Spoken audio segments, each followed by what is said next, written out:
আব্রাহা যখন বাইতুল্লাহকে ধ্বংস করতে এসেছিল, তখনকার সময়ে বাইতুল্লাহর মুতাল্লি ছিলেন রহমাতুল লিল আলামিনের দাদা আব্দুল মুত্তালিব। বাদশাহ আব্রাহা যখন আস্তে আস্তে মিনা এবং মুজদালিফার মাঝখানে ওয়াদিয়ে মুহাসসার পর্যন্ত যখন আসলো, সেখানে আজও পর্যন্ত লেখা লা তাকফ হাহুনা, এখানে অবস্থান করা নিষেধ। তখনকার সময়ের বাইতুল্লাহর মুতাল্লি আব্দুল মুত্তালিব সেই বাদশাহ আব্রাহার কাছে গিয়ে বলেন, বাদশাহ আব্রাহা, বাইতুল্লাহকে ধ্বংস করিও না, বাইতুল্লাহকে ধ্বংস করিও না। আব্দুল মুত্তালিব সেখানে গিয়ে অনেক কথাই বলেছিলেন। সর্বশেষ বাদশাহ আব্রাহা বললেন, তুমি তোমার ব্যক্তিগত স্বার্থের কথা বলো, আমরা তো বাইতুল্লাহ ধ্বংস করব, সেটার ব্যাপারে তো কোনো কিছু বলো না। এই কথা বলার পরে আব্দুল মুত্তালিব তখন বলে দিলেন, এই বাইতুল্লাহর মালিক আমি না, এই বাইতুল্লাহর মালিক যিনি মোহাব্বতের সাথে বলেন তো তিনি কে? আরো জোরে বলেন তিনি কে? ওই বাইতুল্লাহর মালিক যিনি, তিনি তার ঘরকে হিফাজত করবেন। কিন্তু বাদশাহ আব্রাহা, তুমি আমার বকরিগুলোকে ফিরিয়ে দাও। রব্বে কারীম তখন আব্দুল মুত্তালিবের পক্ষ হয়ে বাদশাহ আব্রাহাকে অত্যন্ত শোচনীয়ভাবে যিনি পরাজিত করে দিলেন, বলেন তো তিনি কে? রব্বে কারীম কুরাইশ বংশের পক্ষ হয়ে বাদশাহ আব্রাহাকে অত্যন্ত শোচনীয়ভাবে পরাস্ত করেছে। এই কুরাইশ বংশের ৬ নম্বর বৈশিষ্ট্য হলো দীর্ঘ আলোচনা।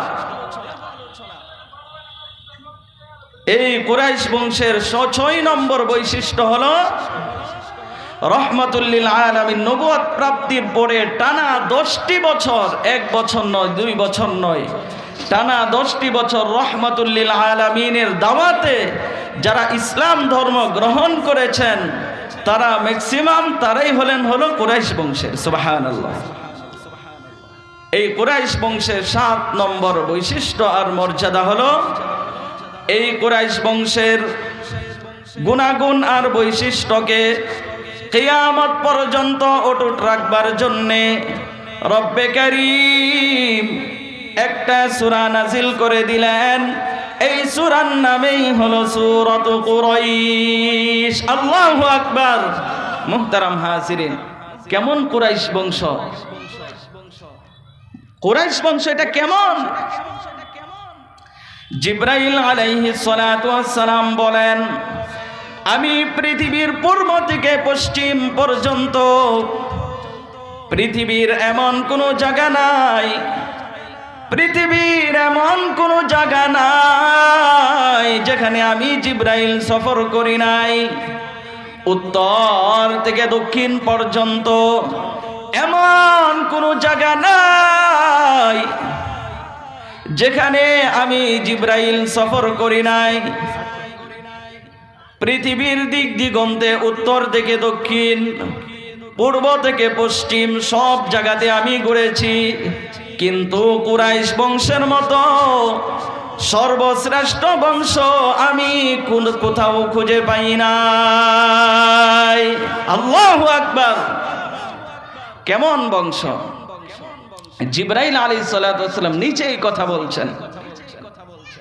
মুহতারাম হাজিরিন, এই কুরাইশ বংশ রহমাতুল লিল আলামিনের অত্যন্ত সম্ভ্রান্ত একটা বংশ ছিল।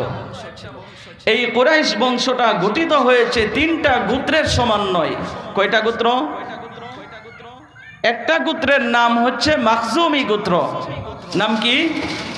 আরেকটা গোত্রের নাম হচ্ছে হাশিমি গোত্র, আরেকটা গোত্রের নাম হচ্ছে উমাইয়া গোত্র। এই 3টা গোত্রের ভিতরে সর্বশ্রেষ্ঠ গোত্রের নাম হচ্ছে হাশিমি গোত্র। এই হাশিমি গোত্র থেকে রহমাতুল লিল আলামিনের জন্ম হয়েছে। সুবহানাল্লাহ। মুহতারাম হাজিরিন, শুধু তাই নয়, কুরাইশ বংশের আর কত বৈশিষ্ট্য আপনাদের কাছে বলবো। আরেকটা বলি, মক্কা বিজিত হওয়ার পরের ঘটনা এটি। কুরাইশ বংশের মাখজুমি গোত্রের একজন মহিলা চুরি করেছে। কি করছে? চুরি করলে বিধান হচ্ছে ইমাম আবু হানিফা রহমাতুল্লাহি আলাইহির মতে যদি 10 দিরহাম পরিমাণ হয় তাহলে তার হাত কেটে দেওয়া হবে।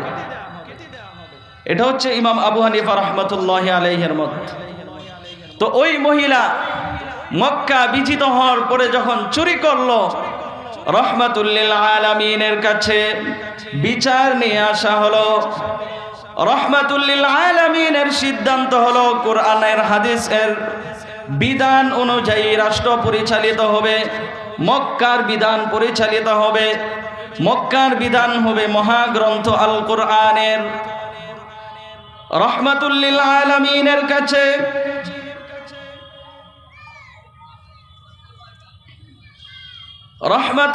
আলামিনের কাছে যখন বিচার নিয়ে আসা হলো, রহমাতুল লিল আলামিন কোরআন হাদিসের বিধান অনুযায়ী তার হাত কি করে দিবেন?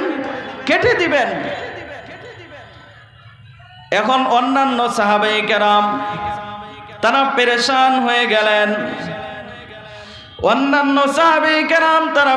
হয়ে গেলেন। এই মহিলাটা তো হচ্ছে কুরাইশ বংশের মহিলা, এই মহিলার যদি হাত কেটে দেওয়া হয়, তাহলে যতদিন পর্যন্ত এই মহিলা বেঁচে থাকবে ততদিন পর্যন্ত কুরাইশ বংশের বদনাম হবে। হবে কি হবে না? আরো জোরে বলেন। অবশ্যই হবে। কেন? সে তো কুরাইশ বংশের একটা মেয়ে মহিলা, আর সে চুরি করেছে। তখন রহমাতুল লিল আলামিনের কাছে বিচার নিয়ে আসার পরে সাহাবায়ে কেরাম পেরেশান। সাহাবায়ে কেরাম তখন বলতেছেন বিচারটাকে কিভাবে হালকা করা যায়। এই জন্য সাহাবায়ে কেরাম মনে মনে ভাবতেছিলেন যে আবু বকর রাদিয়াল্লাহু তাআলা আনহুকে নবীজের কাছে গিয়ে পাঠিয়ে ওই মহিলার ব্যাপারে শাফাআত করা হবে, সুপারিশ করা হবে। কিন্তু আবু বকর সাহস পাই নাই রে যুবক। উমর রাদিয়াল্লাহু তাআলা আনহু, উসমান, আলী কেউ এই সাহস পাই নাই। কিন্তু সকলের পরামর্শক্রমে উসামা ইবনে যায়েদ রাদিয়াল্লাহু তাআলা আনহুমাকে রহমাতুল লিল আলামিনের কাছে প্রেরণ করলেন। রহমাতুল লিল আলামিনের কাছে প্রেরণ করার পরে রহমাতুল লিল আলামিনের কাছে প্রেরণ করার পরে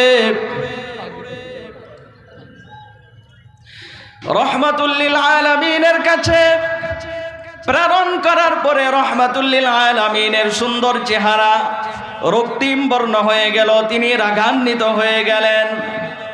তখন তিনি বাইতুল্লাহর মিনবরে গিয়ে বললেন, বাইতুল্লাহর মিনবরে গিয়ে রব্বে কারীমের প্রশংসা করে আর পরে বললেন, হে সাহাবায়ে কেরাম, আজকের এই চুরি যদি ওই মাখজুমে গোত্রের মেয়ে না করে আমার কলিজার টুকরা ফাতেমাও যদি চুরি করত, তাহলে আমি আমার কলিজার টুকরা ফাতেমার 2 হাত কাটতে দ্বিধাবোধ করতাম না। আল্লাহু আকবার। এই হচ্ছে রহমাতুল লিল আলামিনের ইনসাফ। তিনি যে শুধু একজন নবী ছিলেন তাই নয়, তিনি একজন আদর্শ সেনাপতি ছিলেন, তিনি একজন আদর্শ রাষ্ট্রনায়কও ছিলেন বটে। মুহতারাম হাজিরিন, এই হচ্ছে রহমাতুল লিল আলামিনের কুরাইশ বংশের ইতিহাস।